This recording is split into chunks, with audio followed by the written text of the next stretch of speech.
All right, so I'd like to welcome everyone here tonight. My name is Mandy Kent. I'm one of the Salt Lake Family to Family Network leaders.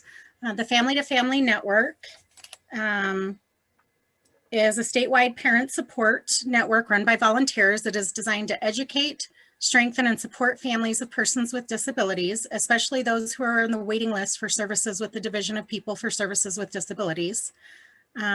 The network leaders are parents of individuals with special needs, and we link families to local resources, services, and disability-friendly events. The Family to Family Network is a project at the Utah Parent Center. We'd like to ask everyone to please put your name in the chat so we know who is attending tonight. And I will turn it over to my co-leader, Kathy, to introduce our speaker for tonight. Hi, welcome everybody. And I'm pleased to introduce Michael Lefevre. He's the Executive Director of Statewide Independent Living. He started out, we worked together for many years at Utah Independent Living Center before, I think a little over 3 years ago, he moved into the Executive Director position at the Statewide Independent Living. And I just am excited for him to speak. So take it away. Thank you, Kathy. Kathy and I have had a great relationship working together as coworkers, and then as I moved on to here, it's great to be able to work with her and partner with her some more. As Kathy said, I am the Executive Director of the Utah Statewide Independent Living Council. Today I was asked to kind of talk about independent living services, and we kind of will cover statewide services and get into a little bit of specifics here in Salt Lake County and in the Wasatch Front area. But I am excited to be here. I appreciate the invitation to be with you, and just look forward to answering any questions that you may have, and feel free to ask them at any point to interrupt me. But other than that, we'll get started here. Let me share my screen.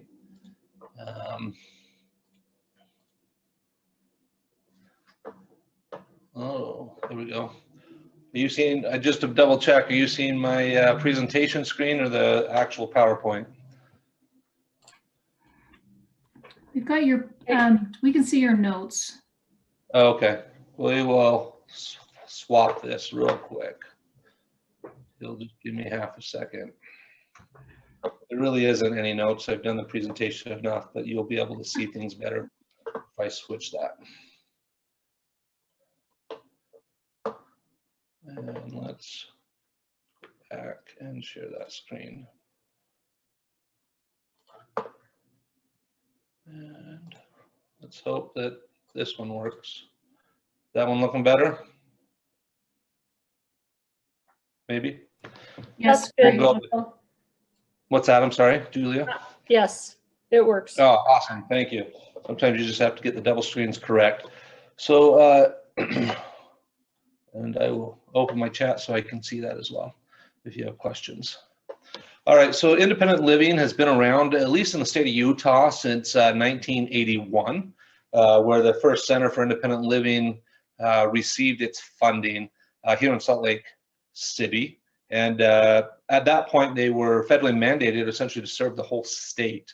And obviously, things have kind of changed and grown, and we now have 6 centers for independent living across the state of Utah, which is wonderful.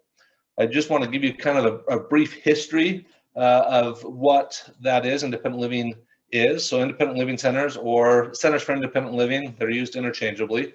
All centers for independent living, they're really consumer controlled, community-based, cross-disability, they're non-residential, and they all are their own private nonprofit. And they do that on purpose so that they can know the community needs in which they serve and can adapt those services to the community they are.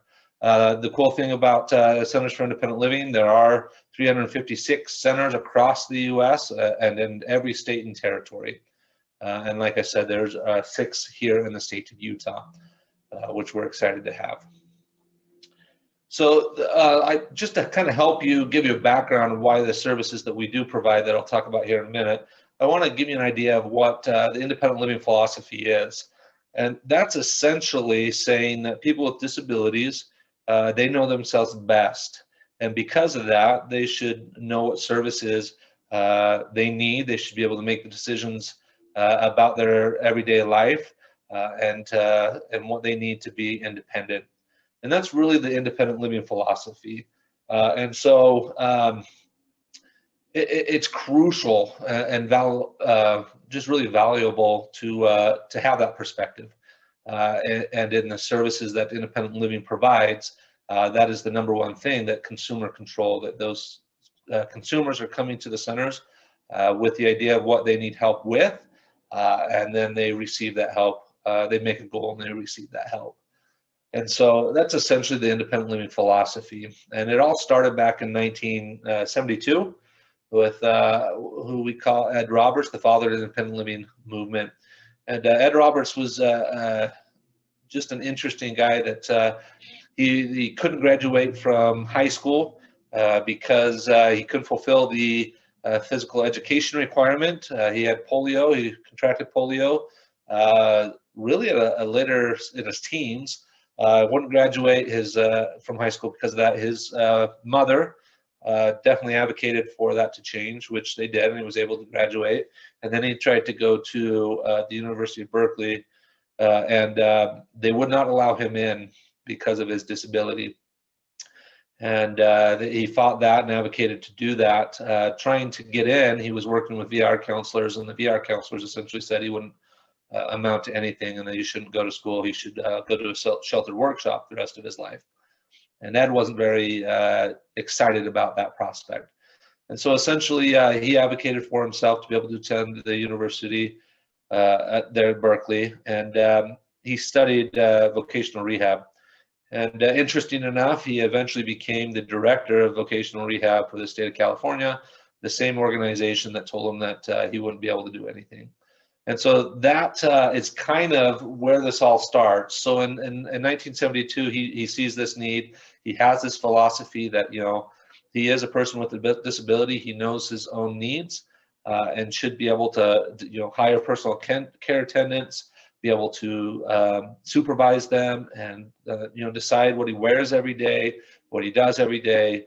And so that's how everything got started.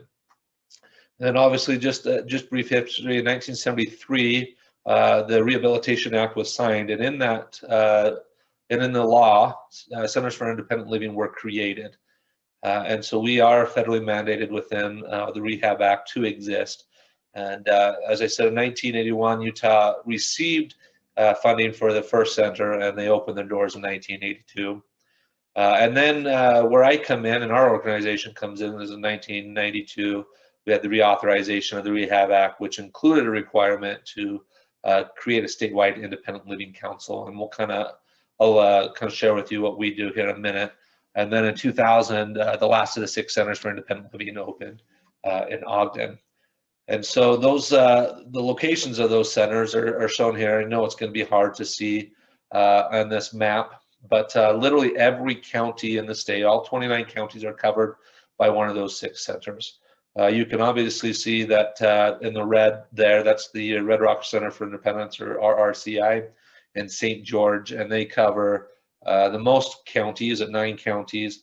And then in, I don't know what you want to call that, beige color, that is the center in Price that covers that. And as you get to the more populated areas of the state, you can see that they cover less counties as they have more population to cover. And so we have a center, there's a center in Logan, a center in Ogden, a center in Salt Lake, Provo, Price, and St. George. They also have satellite offices in other locations. The Salt Lake Center has a satellite office in Tooele, and the Salt Lake Center also serves Summit County, though they do not have an office there, but that is their service area. And so to be eligible for service, it's really quite simple. The eligibility is that the presence of a physical or mental disability, this is written in the law. So the presence of physical or mental disability constitutes or has resulted in a substantial impairment in the performance of activities of daily living. So essentially, you break that down, anybody with a disability essentially is eligible. And the great thing about independent living and its philosophy is essentially there is no requirement for documentation. We are not like voc rehab that you have to have this documentation that you have a disability. Essentially, if you walk in the doors and you say you have a disability, you will essentially be eligible. The second part of that eligibility is that the Centers for Independent Living believe there's a reasonable expectation that services will be beneficial, which is pretty wide-ranging and makes it easy really to serve anybody that walks through their doors. So when they do walk through those doors, they are required to fill out an intake, obviously with federal mandates and federal money paying centers. They do have to collect information and demographics and things like that. But one of the most important things they'll do is they'll create what's called an independent living plan.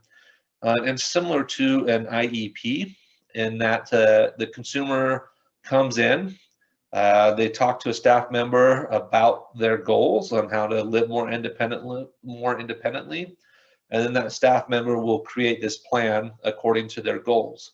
And so really you can see a wide range of services that might come about that. You know, somebody might come in and say, you know, I really have a hard time budgeting. You know, I want to live by myself. I want to be able to be in an apartment, but I just can't do that because I just don't understand the budgeting aspect. You know, and they would write a goal for that service and then provide that service. In most cases, you know, there are some goals out there that do make it difficult. You know, we've had consumers come in and say, I want to learn how to drive. Unfortunately, the centers do not have the capacity to do that, but they could help connect you to resources to do that. So all services provided by CILs are free, which is great as well. So in some service areas, they might do social activities. And you know, they might, if it wasn't the pandemic, they might ride the bus to the zoo. And you know, it costs money to get to the zoo. So they require the consumer to to pay their fee to get them to the zoo. But to participate with them, there's no fee. And they oftentimes, especially here in Salt Lake, they oftentimes do zero or very low cost activities that we can talk about here in a minute as well. But again, eligibility is pretty easy. You have to have a disability. There has to be a reasonable expectation that you'll benefit. And then there is no fees to participate. They are required to provide 5 core services. So those 5 core services briefly are information and referral, independent living skills, advocacy, that's system and individual advocacy, peer support. The interesting thing about peer support, what I'll talk about in a minute, is that every Center for Independent Living is required to have 51% of their staff have to be people with disabilities. And so that peer support is an important part of their services. And then the last part here is transition. And so I'm just going to go through these services individually and kind of expound on those. And so information and referral, these are some examples of information that's given out. So we might get a phone call at the center just asking about disability specific resources. Independent living centers try not to duplicate services, and so if they know that there is a service out there that could help an individual, they would refer that individual, or they might provide information. You know, I've received calls about maybe transportation in Salt Lake, what's accessible, who has it. Is UTA the only accessible transportation? And you know, to answer that question, unfortunately, you know, there's one taxi company that has 2 accessible vehicles, and then UTA, and that's it. But you know, they might ask about housing or food resources, or maybe how personal care attendants, or you know, they now just acquired a disability and now they need help with a home modification or vehicle modification, or maybe you're a parent who has just had a child with a disability and you need to figure out how to modify your home to make that work. And so those are some examples of some of the information and referral that might be given out. And then another service is independent living skills training. So Centers for Independent Living provide these skills training to enhance the independence of people with disabilities. And they can, in normal times, I'm going to be honest with you, the pandemic has made things challenging, as you may imagine. They can be individual services. They could be done in a group setting. There might be multiple people who want to set a similar goal, and so they work together. So they might be doing a cooking class together, or a budgeting class, though budgeting seems to be better in person. Nobody wants to share how much money they spent on Twinkies every month with a whole group of people, right? And so there might be chances for that individual services as well. And some of the, let me share with you some of those types of services that have been done in the past. So we've talked about budgeting. There might be some relationship skills, setting boundaries on occasion. As we know, that's really difficult for a lot of people with disabilities. And so there's that, or self-esteem, the nutrition and cooking classes. I know that some centers are doing microwave cooking virtually. So they are just, providing that instruction and allowing consumers to participate that way.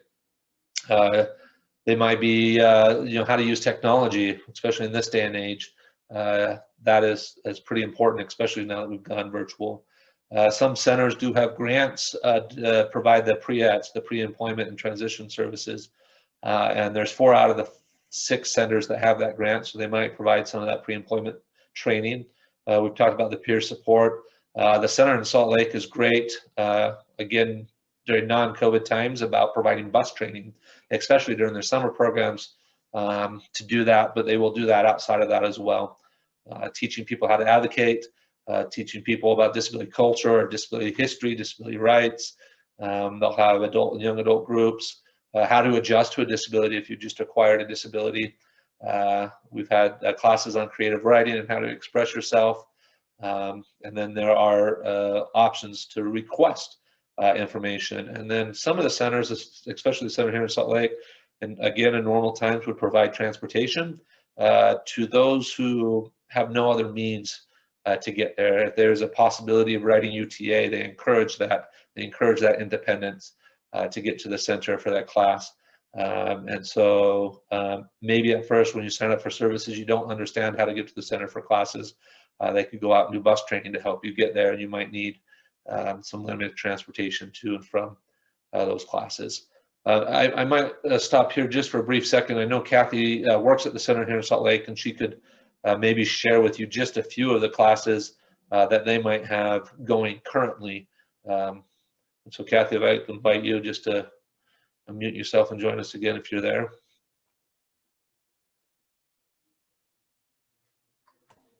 I'm here. So I know that I just got an email today from our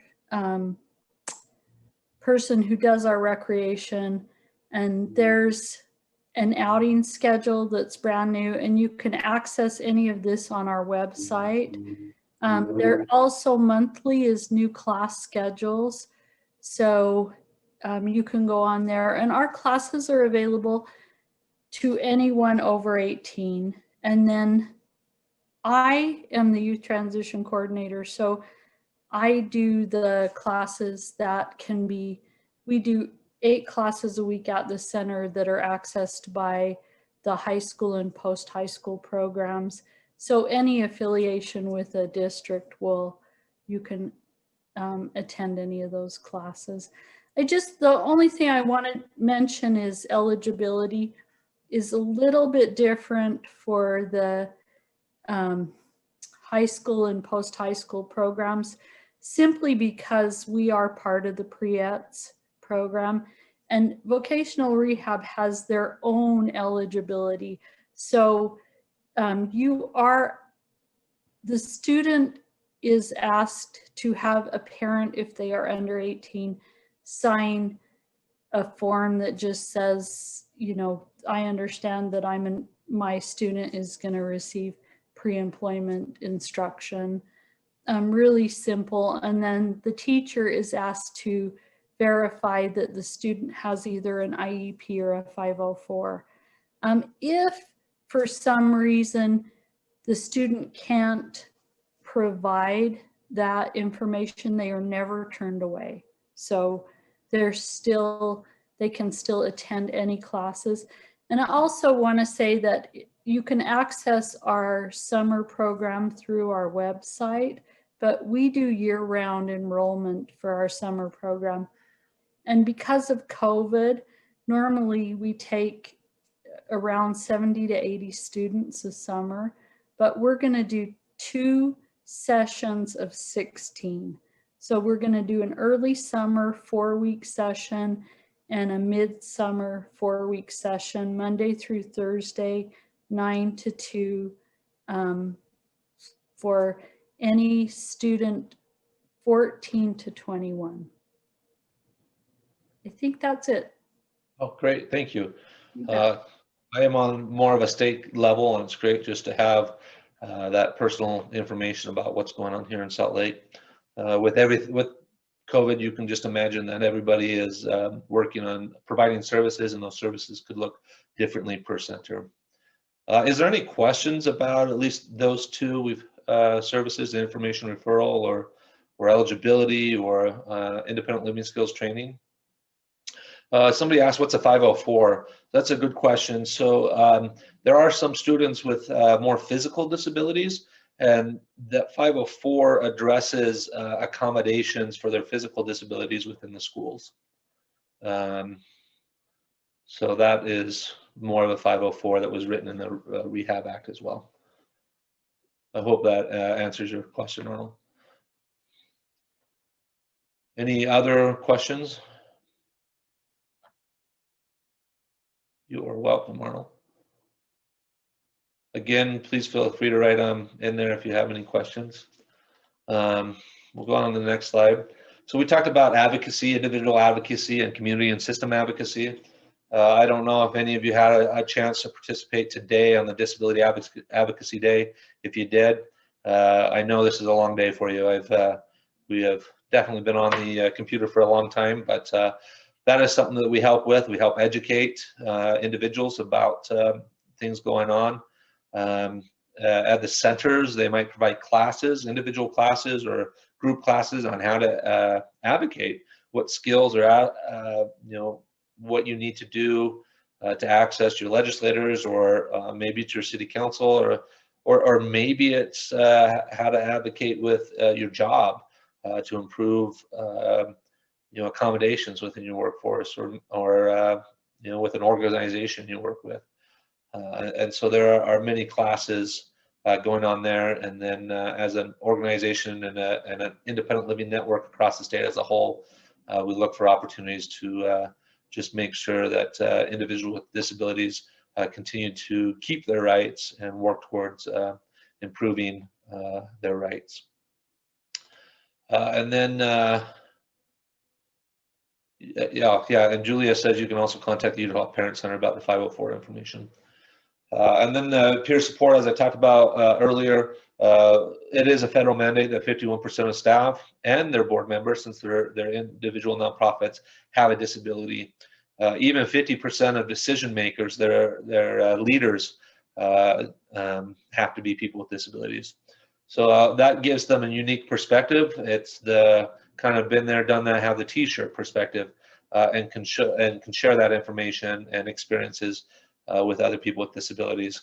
And so they can provide that one-on-one support.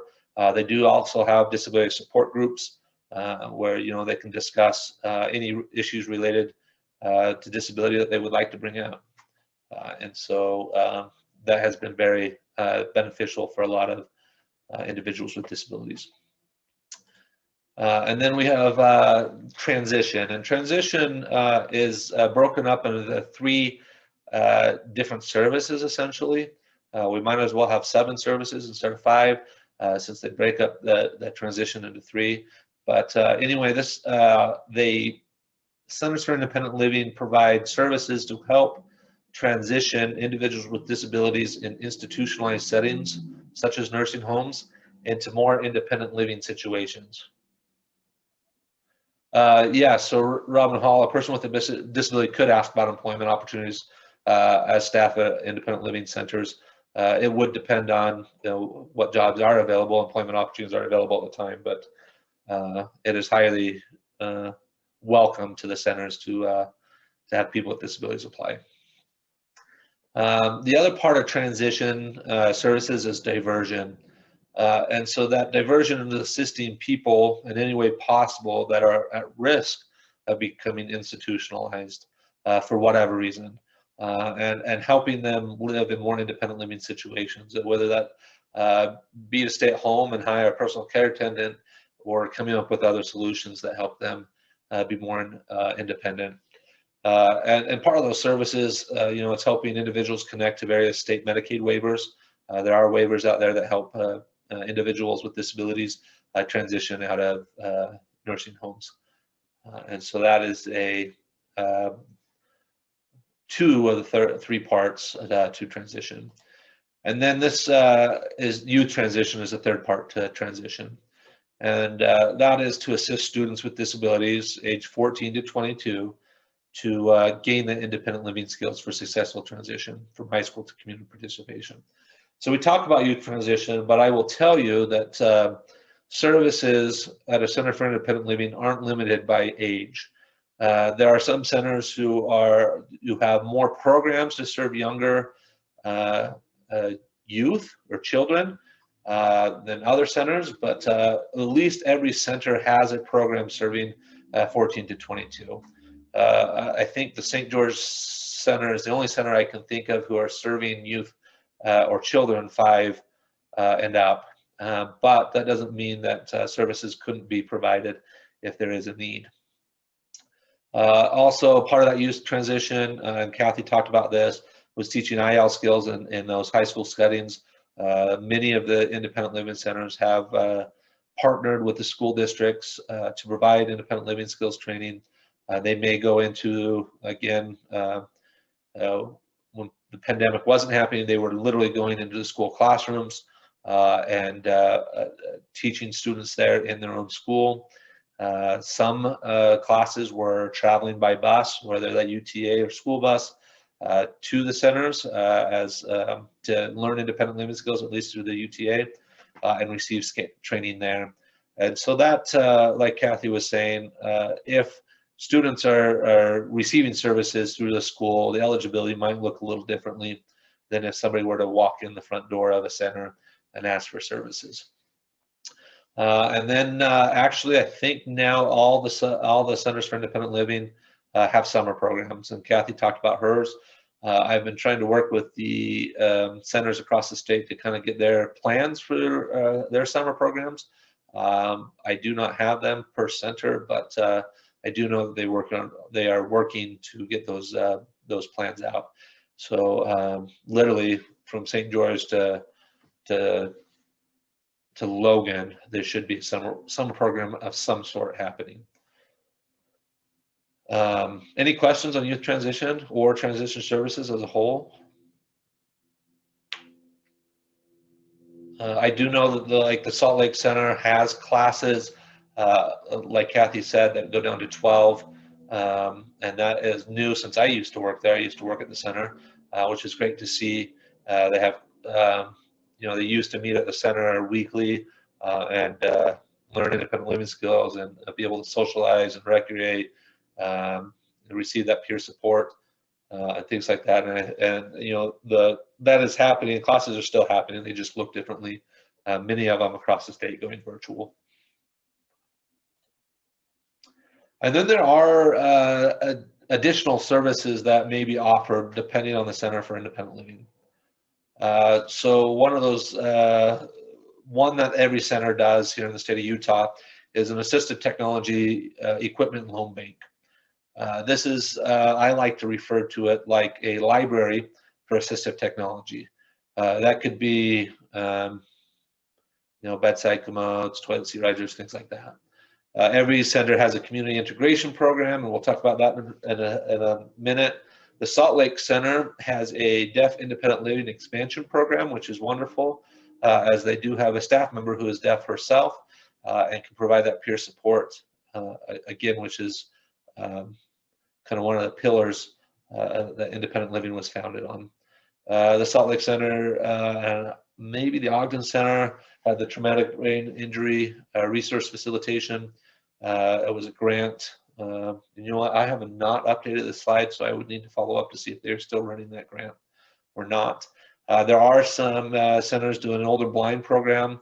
That's Options for Independence in Logan, Active Reentry in St. George, Active Reentry in Price, and RRCI in St. George. Those are the more rural centers that do not have as many services for individuals who are older and losing their eyesight.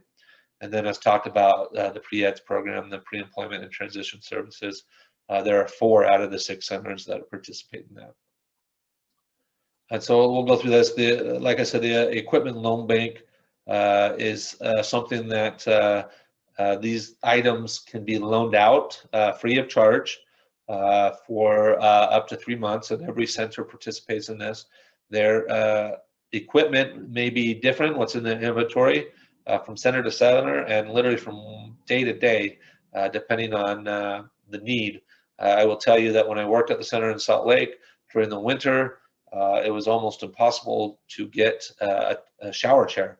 I don't know if people were just slipping and falling and having temporary disabilities or having surgeries or what, but just seemed like in the winter months, those shower chairs just disappeared quickly. And so there are many options there. The other wonderful thing about it is maybe it's a newly acquired disability, and maybe you would like to try some equipment out before you buy it to see if it works for you.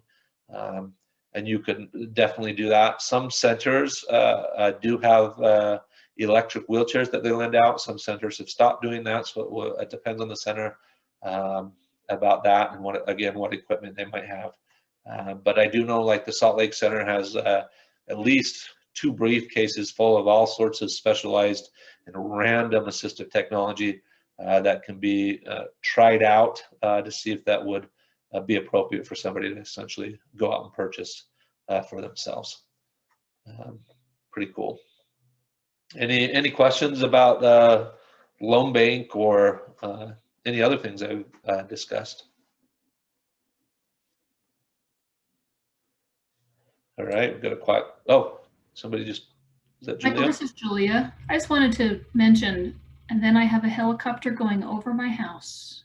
Oh, Okay, so I just wanted to mention this loan bank has been really a great thing. I have friends who have had a sudden change in their health through an illness or an injury, and the loan bank has been so helpful for being able to try new things or just look at a way when funding has been tight to be able to access things. This is a resource in our communities that not all of us remember until it's like right in front of us. So thank you for mentioning this piece. It's so very important. Thank you.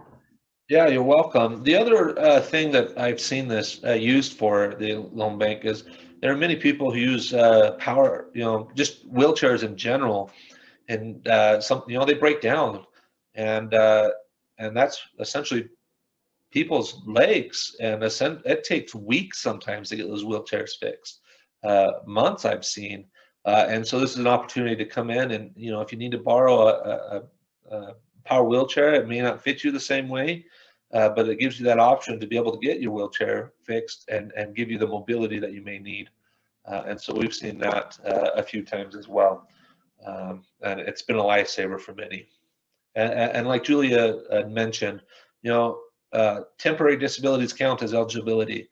If somebody falls and breaks their hip, or you have a knee replacement, or anything like that, you are still eligible to come in and use that loan bank program at the centers. And many times, insurance companies will only pay for one assistive technology item a year. And so this is a way that, if you just need it temporarily, that you can kind of get around that and get what you need. We talked about community integration. This provides opportunities for people to get out of their home, to integrate into the community. It's mostly through recreation. This is what my job was when I was at the center. and working there. Sorry, Kathy, I still think it's one of the best jobs and one of the funnest jobs I've done. And that is, just doing community activities, literally riding the bus to the zoo, learning how to do that, how to get to the zoo on your own, riding the bus to the mall, so that you know how to do that and can, meet your friends or whatever at the mall. They've done bowling and camping activities. Again, some of these activities might be hindered by the pandemic, but every center does some type of social gathering for holiday parties. That's what the picture you see here is. Halloween party. He won the prize for the best cosplay. And so many of them do that. Some centers do fishing. There are free fishing licenses through the state, depending on the disability that you have, and so you might be able to qualify for a free fishing license. I might do home arts, just helping people socialize and helping people access the community that they live in. And again, this is something at every center.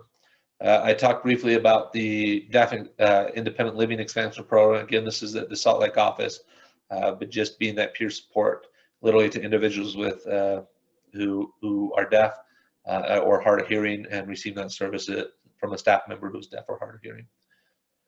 And then again, we talked about the Traumatic Brain Injury Resource Facilitation.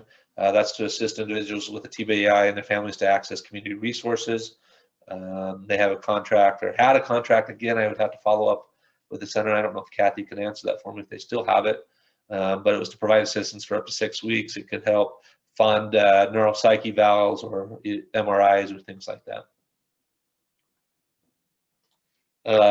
And then this is kind of a big thing. This is the Assistive Technology Program, which is oh, Kathy, were you going to jump in? We no longer have that contract.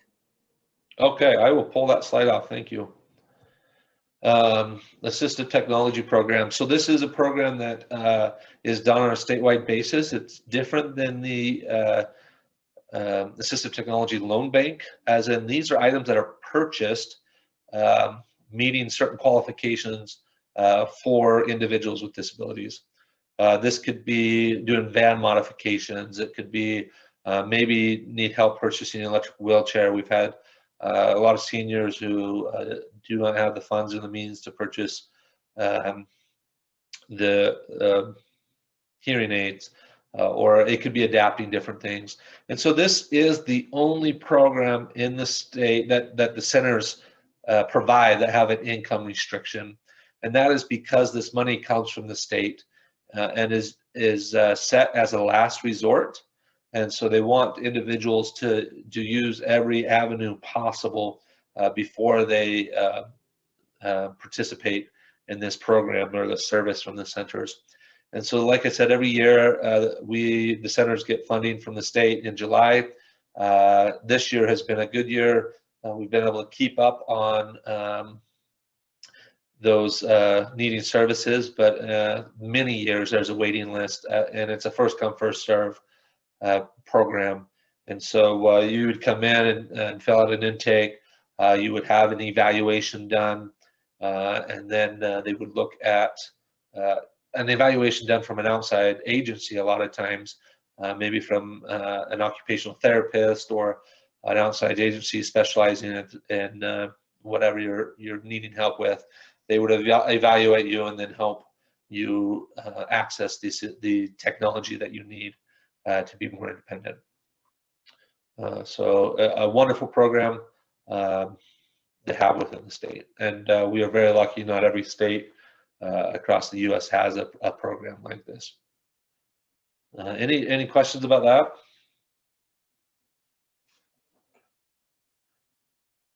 All right. Oh, what has prevented the grant funding or contract for the TBI program? I don't know. It just may be that the Traumatic Brain Injury Association of Utah had kind of moved away from that program. That is a good question. I'm not sure. I'm sorry. So this gets to us. what is the Utah State Independent Living Council, and that's who I work for. We are federally mandated to exist. We are written in the Rehab Act, and we are to develop, monitor, and evaluate the implementation of a 3-year state plan for independent living. And what that means is essentially we go out into the community, we get input from the public about services regarding people with disabilities and independent living, and we come up with this plan that helps direct the services that the centers provide. As a council, we don't provide any services. That isn't our mandate, that we cannot provide services. And so we just help monitor that and evaluate the state plan, and if needed, amend that state plan to meet the needs of the state. We just literally went through that process and just got our plan approved in December, and so we've just started that new cycle. And then, we're supposed to evaluate it, so we will continue to have public meetings to evaluate that and see how the public feels about that plan and if we're meeting our goals and objectives. And that is the main responsibility that we are mandated to do. We are mandated to meet regularly, so I have a council, or we're a nonprofit ourselves. I have a board. We have to meet regularly. We have to submit reports to here the administrator. For us, that's the Utah State Office of Rehabilitation within the Department of Workforce Services. And then we are to coordinate activities with other entities in the state that might provide services similar to or complementary to independent living services.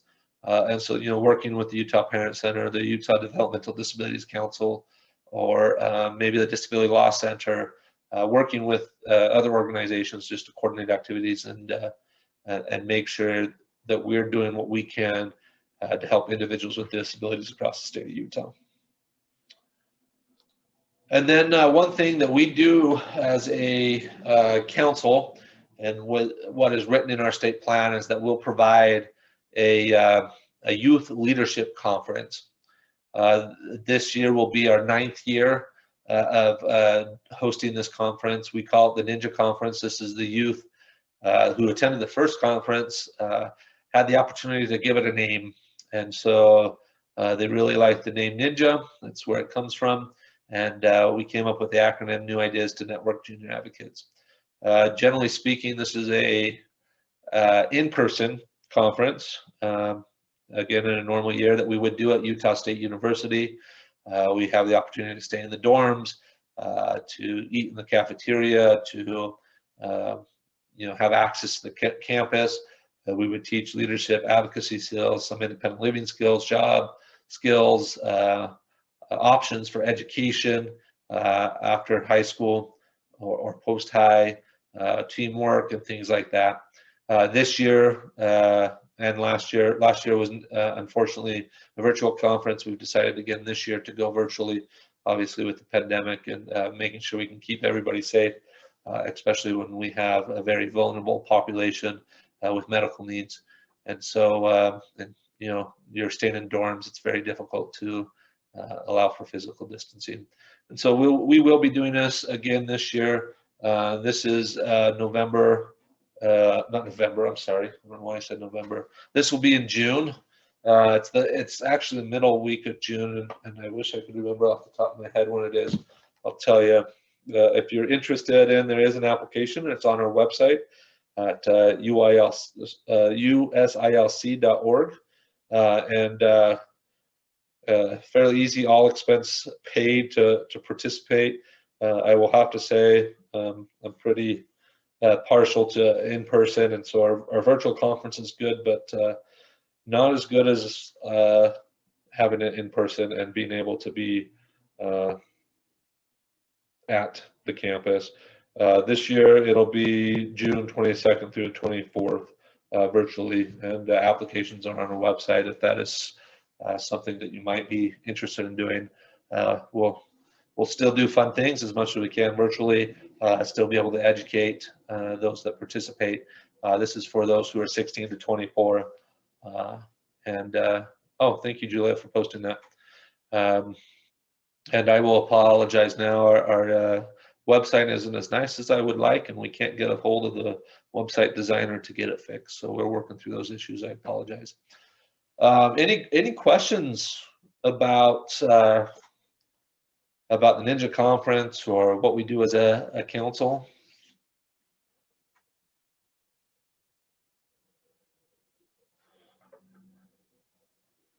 Yeah, pretty quiet group. So this is Julia, Michael, and Yeah. I have heard only great things about Ninja. I have not had a personal family member go through Ninja, but I have talked with many individuals who have gone through Ninja, and they rave and cannot stop talking about their experience. So if anyone knows of people who are able to go through Ninja, apparently it is like a highlight of a lifetime. So I'm just reading experiences from others. When they hear the word Ninja, they are suddenly just floating and loving every second of what they experience. So that's what I've heard. You know, this is something that I was able to help start this program. It's something I just believe in. I believe in the youth. I believe that that they have a lot to offer, and they've shown me that. We've had many youth come back. They've got on their own councils, been board members for different organizations, or they've worked with city leaders to make their city more accessible. They've started different disability clubs, and it's been great to see the youth in our state do those things. So is the Ninja Conference something you can sign up for on the calendar during the month it occurs? Applications are due in March, and the conference is in June. And so I would just encourage you to fill that out, and you can go to our website and see that. And I think, so that is done on a state level and not done with the Centers for Independent Living, but the Centers for Independent Living should have their own calendars for activities that are going on. But we'll have to invite maybe a representative from the Utah Parent Center to join us this year, just so they can see how fun it is and how great it is to work with the many wonderful youth that we have in the state. Any other questions about Ninja? I'll tell you as well as we are now providing follow-up calls and support to the alumni of this conference. We allow youth to attend up to 3 years. It is wonderful to watch their growth. Some of them who have a very hard time when we're doing it in person to be away from home. That was the first time being away from home, to looking forward to it and taking on leadership roles. We do allow individuals who have participated to come back as mentors and to use the skills that they've learned and help us put this conference on. So that is great. I am short, I guess, on time, but I'm sure I'm not the most exciting presenter, so I don't know if that's necessarily a bad thing. But if you do have questions about centers, about independent living as a whole, you are welcome to reach out to me. My information is there on the screen. Email is pretty simple, michael@usilc.org, or you're welcome to call me. I am in the office most of the time, even with the pandemic occurring, since we are an organization of two, and the other employee, my other employee, works from home.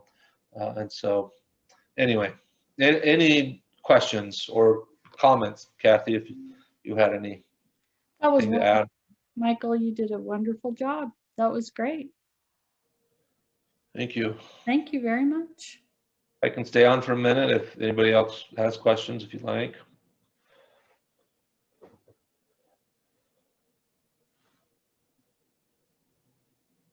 Thank you again for inviting me to be here. And it was just a pleasure to give you this information, and hope that you're able to use it to benefit, whether that be your family member or somebody else that you might know. who has a disability. Well, thank you again, Michael. I know it's been a really long day for you, and I'm very appreciative for you to come and do such a wonderful job. Yeah, Thank you, and Kathy. we will, this is being recorded, so we know that things come up for families and it will be sent out to those who were registered. I know this was something that is needed for families to know about, so I agree, Kathy, with Kathy. Thank you so much. You are welcome. All right. Well, thanks. I guess if nobody has questions, thank you all for attending. Watch for the information coming about next month's meeting. It's going to be awesome. Thank you all. Great. Thank you. Thank you. We'll see you.